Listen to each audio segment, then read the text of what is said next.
नमस्कार, खबरों का पंचनामा देख रहे हैं आप। मैं हूं आपके साथ पूजा। हम लेकर आए हैं देश और दुनिया की 5 बड़ी खबरें जिस पर चर्चा के लिए मेरे साथ स्टूडियो में मौजूद हैं कैपिटल टीवी के editor in chief doctor Manish Kumar. Doctor साहब, बहुत बहुत स्वागत है आपका। धन्यवाद। सबसे पहले नजर हेडलाइंस पर। नोटबंदी पर सुप्रीम कोर्ट का सुप्रीम फैसला। मोदी सरकार की नोटबंदी के फैसले पर सुप्रीम कोर्ट की लगी मुहर। सभी 58 याचिकाएं हुई खारिज। नोटबंदी पर सुप्रीम कोर्ट के फैसले के बाद देश में तेज हुई राजनीति। कांग्रेस ने फैसले पर जताया जमकर विरोध। दिल्ली में महिला के साथ हैवानियत पर जमकर सियासत। एलजी के घर के बाहर आप कार्यकर्ताओं का प्रदर्शन। एलजी ने दिया सख्त कार्रवाई का भरोसा। 20 जनवरी को जम्मू पहुंचेगी भारत जोड़ो यात्रा। 30 जनवरी को खत्म होगी राहुल की यात्रा। राहुल गांधी श्रीनगर में फहराएंगे तिरंगा। विदेश मंत्री एस जयशंकर ने चीन के साथ समस्या को बताया चुनौती। पाकिस्तान पर आतंकवाद को लेकर किया कड़ा प्रहार।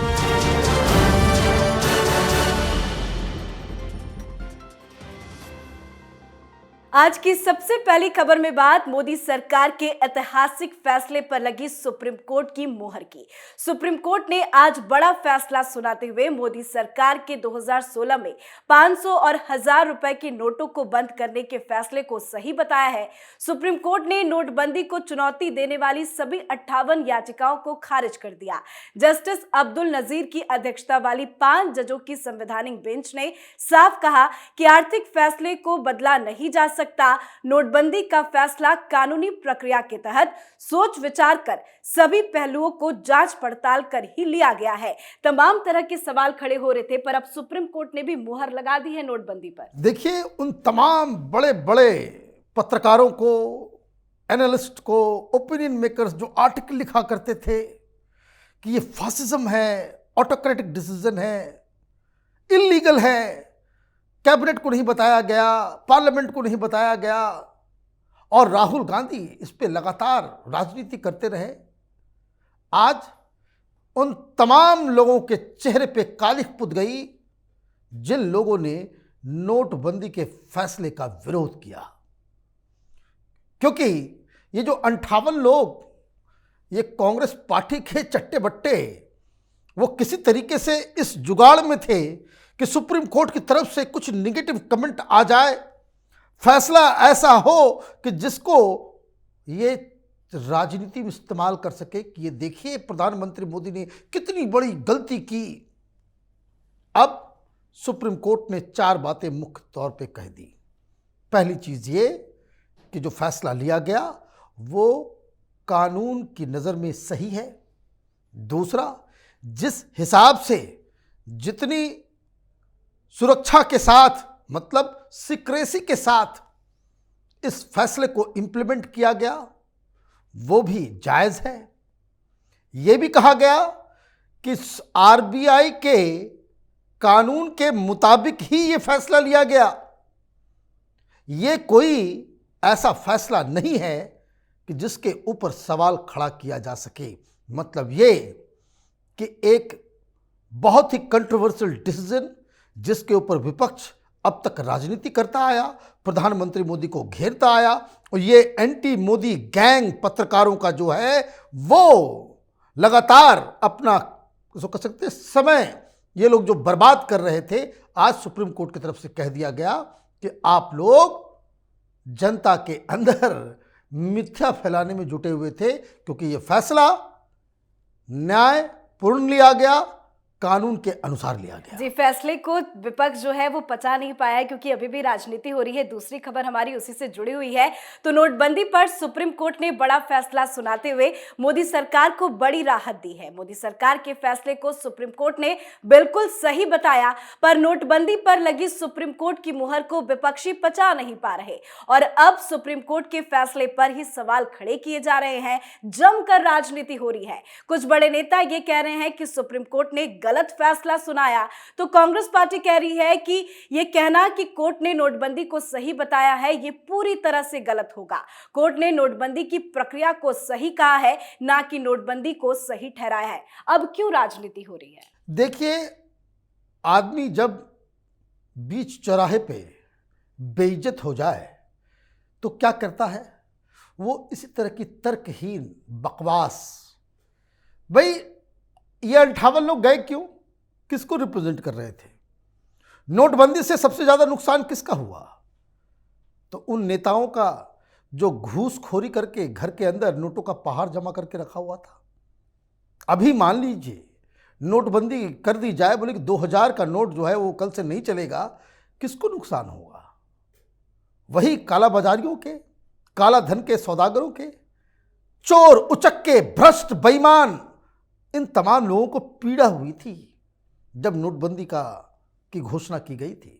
सबसे ज्यादा कोई आहत हुआ था तो वो हिंदुस्तान का वो वर्ग जो घूसखोरी बेईमानी भ्रष्टाचार से जिसने गंदे पैसे अपने घर जमा कर रखा था।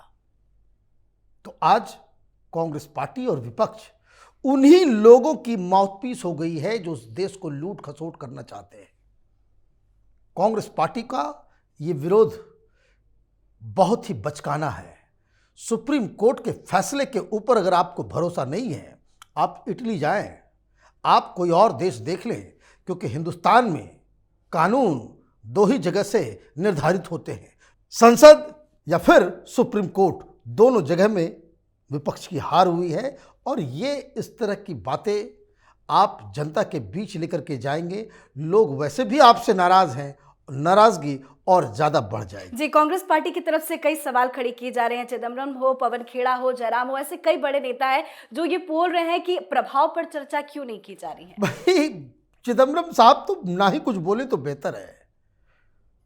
फाइनेंस मिनिस्टर थे यूपीए के दौरान और भ्रष्टाचार के सारे रिकॉर्ड्स तोड़ दिए, जेल भी चले गए। ये दुनिया देखती नहीं है। आपको किस चीज की लाइसेंस चाहिए? देश में लूट मचाने के लिए, विदेशों में पैसा इकट्ठा करने के लिए? सरकार के फैसले के ऊपर वही सवाल उठा सकता है जो भ्रष्ट नहीं है।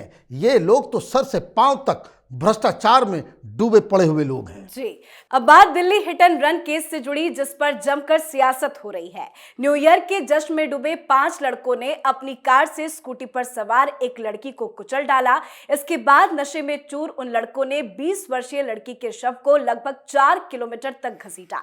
दिल्ली के कंजावला में हुए इस दर्दनाक हादसे को महज एक एक्सीडेंट बता रही दिल्ली पुलिस पर लोगों का गुस्सा फूट पड़ा है। मामला इतना बिगड़ गया कि लोगों ने उपराज्यपाल के घर के बाहर प्रदर्शन करना शुरू कर दिया। अरविंद केजरीवाल ने दिल्ली एलजी से फोन पर बातचीत की। एलजी ने सख्त कार्रवाई करने का भरोसा भी दिया है। हालांकि ये मामला बहुत दर्दनाक है, पर इस पर राजनीति क्यों हो रही है? एलजी के घर के बाहर इतना तगड़ा विरोध प्रदर्शन क्यों? देखिए, एलजी के घर के बाहर जो भीड़ थी वो कोई आम लोगों की भीड़ नहीं, ये आम आदमी पार्टी के चट्टे बट्टे हैं, उसके कार्यकर्ता हैं। केजरीवाल के घर के बाहर लोग प्रदर्शन करते हैं तो ये ड्रामेबाज टेलीविजन पे आके इसके चट्टे बट्टे सब लोग कहना शुरू कर देते हैं कि भाई हत्या करने की साजिश थी, केजरीवाल को मारने की साजिश थी। अभी किसको मारने की साजिश हो रही है? बहुत ही शर्मनाक घटना घटी है। ये न्यू ईयर के सेलिब्रेशन के नाम पे शराब पी के सड़कों पे जो हुड़दंग होता है उसको रोकने की आवश्यकता है। एक बच्चे की जान गई है, पुलिस काहिल है, इसमें तो कोई शक ही नहीं है। आपको मालूम है कि 31 तारीख की रात 1 तारीख को ये सब लोग सेलिब्रेट करते हैं। कहाँ पे ये पीसीआर वैन कहाँ थी? 4-4 किलोमीटर तक किसी लड़की को घसीट के आप लेके जा रहे हैं, कोई पुलिस वाला देखने वाला नहीं है।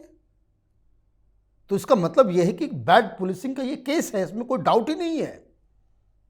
लेकिन हिंदुस्तान में कानून है, प्रक्रिया है, उसके हिसाब से दंडित किया जाएगा। लोग गिरफ्तार हुए हैं, बाकी चीज़ें जांच के बाद सामने आएगा। भाई क्या मसला है, ये लड़की कहाँ से आ रही थी, ये लड़की कहाँ मिली, कैसे ये हादसा हुआ, ये सब जांच का विषय है। लेकिन पुलिस वालों ने गलती ये कर दी कि आपने पहले ही इसे एक्सीडेंट बता दिया, बिना जांच किए हुए, बिना पूरी तरह से तहकीकात किए हुए। तो ये जो लोगों के अंदर जो डर और खौफ का माहौल बना है, ये दिल्ली पुलिस के प्रवक्ताओं की वजह से।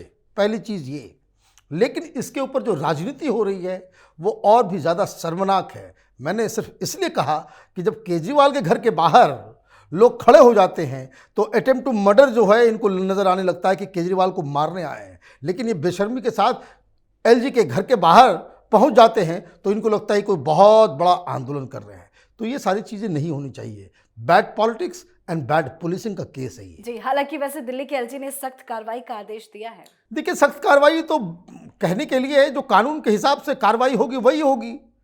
हिंदुस्तान का कानून लंच-पुंज है, एक्सीडेंट का मसला बनेगा। सिंपल आप ये समझिए, इस देश में कोई चीज ठीक तो है नहीं। इस तरह के केस में वो सारे लोग छूट जाएंगे, क्योंकि इस तरह के इसको कसे की शर्मनाक हादसे को अंजाम देने वाले सिर्फ एक रैश ड्राइविंग का केस चलेगा इसके ऊपर। तो ये कानून भी उसी तरह से लुंज-पुंज है। तो एलजी साहब ये कह रहे हैं कि कड़ी कार्रवाई की जाए। क्या कड़ी कार्रवाई करेंगे? निर्भया का केस हो गया, उसको तो सजा दिलाने में कितने साल लग गए।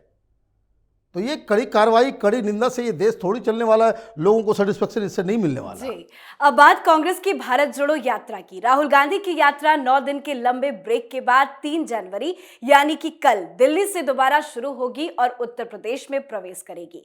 कांग्रेस की तरफ से जानकारी दी गई है कि भारत जोड़ो यात्रा 20 जनवरी को जम्मू कश्मीर में प्रवेश करेगी।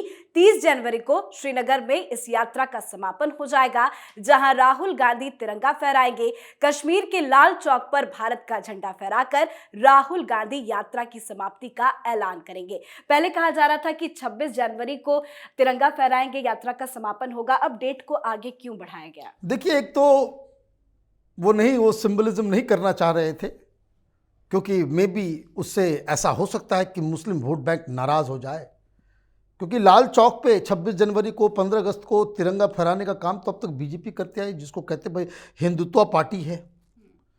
कांग्रेस पार्टी का पहला कोई लीडर है जो इतनी हिम्मत कर रहा है कि भाई लाल किले में हम तिरंगा फहराएंगे।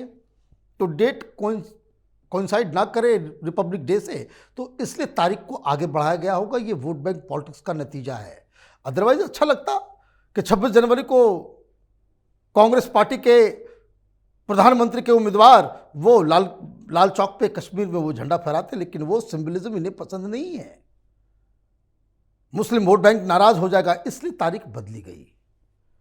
एक बात और कहना है, ये जो कांग्रेस पार्टी के लोग जो पार्लियामेंट के अंदर 370 के हटाए जाने का विरोध कर रहे थे, आज भारत जोड़ो यात्रा में ये कार्यक्रम ऐड किया गया है कि लाल चौक पर राहुल गांधी तिरंगा फहराएंगे। ये प्रधानमंत्री मोदी और अमित शाह की वजह से। अदरवाइज इनकी हिम्मत नहीं पड़ती। अगर आर्टिकल 370 हटा हुआ नहीं होता, किसी कांग्रेसी नेता की हिम्मत नहीं पड़ती कि वो लाल चौक पे जाकर वो तिरंगे की बात तक कर सके। अभी तक नहीं हुआ था। तो he should thank PM Modi and home minister Amit Shah for this. जी, अब बात आखिरी खबर की। विदेश मंत्री एस जयशंकर साइप्रस की यात्रा के बाद ऑस्ट्रिया की राजधानी वियना पहुंचे। साइप्रस में पाकिस्तान को आतंकवाद पर आड़े हाथ लेने के बाद उन्होंने चीन को लेकर बड़ा बयान दिया है। जयशंकर ने चीन के साथ समस्या को एक तीव्र चुनौती बताया है। इसके साथ ही पाकिस्तान पर कटाक्ष कर कहा कि पाकिस्तान से सीमा पार आतंकवाद की समस्या अभी भी जारी है। क्या वाकई चीन चुनौती है भारत के लिए? देखिए, मैं तो इनके बयान पे आऊंगा बाद में, लेकिन जिस हिसाब से विदेश मंत्री जयशंकर साहब पूरी दुनिया में भारत का परचम जो है लहराते हैं, और जिस असर्टिवनेस के साथ, हिम्मत के साथ वो वेस्टर्न वर्ल्ड को हिंदुस्तान की पोजीशन के बारे में अवगत कराते हैं, वो काबिल तारीफ है। फक्र होता है कि हिंदुस्तान के पास इतना सो कह सकते कैलिबर वाला कैपेबल विदेश मंत्री है। क्या कह रहे हैं वहां जाकर के? उन्होंने साफ साफ कहा कि चीन के साथ जो बॉर्डर पे हो रहा है वो ठीक नहीं है, और हमारे रिश्ते सही भी नहीं हैं। और जब तक बॉर्डर के ऊपर ये चीन की जो हरकत है, ये आदत है कि वो स्टेटस को जो बॉर्डर है वो अपने से रीड्रॉ करने की कोशिश में वो लगे हुए रहते हैं, ये बर्दाश्त के बाहर है। और मैं आपको बताऊं उसका इम्पैक्ट क्या हो रहा है। चीन में भी नया नया विदेश मंत्री आया है। वो अमेरिका के अखबार में लिख रहा है कि चीन शांति चाहता है भारत की तरफ से। आज ही आर्टिकल छपा है अमेरिकन न्यूज़पेपर में, वो पीआर कर रहे हैं कि हम लोग एग्रेसर नहीं हैं, हम तो पीसफुल तरीके से बॉर्डर को सेटल करना चाहते हैं। और ये इसलिए चाइनीज विदेश मंत्री या चीन की सरकार की तरफ से कोई भी आधिकारिक इस तरह की बातें पहली दफा हिंदुस्तान के लिए कहा जा रहा है कि हम निगोशिएट करना चाहते हैं, हम पीसफुल चाहते हैं। अदरवाइज पहले जब यूपीए की सरकार थी वो तो इस बाउंड्री को मानने को तैयार नहीं थे। कोई अधिकारी, कोई प्रधानमंत्री, कोई डिफेंस मिनिस्टर या कोई chief of the army staff Arunachal या उस इलाके में जाते थे तो विरोध जताया जाता था। अभी इस सरकार ने चीन को उनकी ही चाल में मात देने का काम कर रही है। बहुत बहुत धन्यवाद इतनी जानकारी के लिए। धन्यवाद। तो खबरों का पंचनामा में आज के लिए फिलहाल इतना ही। आज अपने शो ब्लैक एंड व्हाइट में चर्चा नोटबंदी पर आए सुप्रीम कोर्ट के बड़े फैसले की करेंगे। साथ ही देश विदेश की बाकी खबरों और उनके सटीक एनालिसिस के लिए देखते रहिए कैपिटल टीवी। हमें लाइक कीजिए, शेयर कीजिए और कैपिटल टीवी को सब्सक्राइब कीजिए। नमस्कार।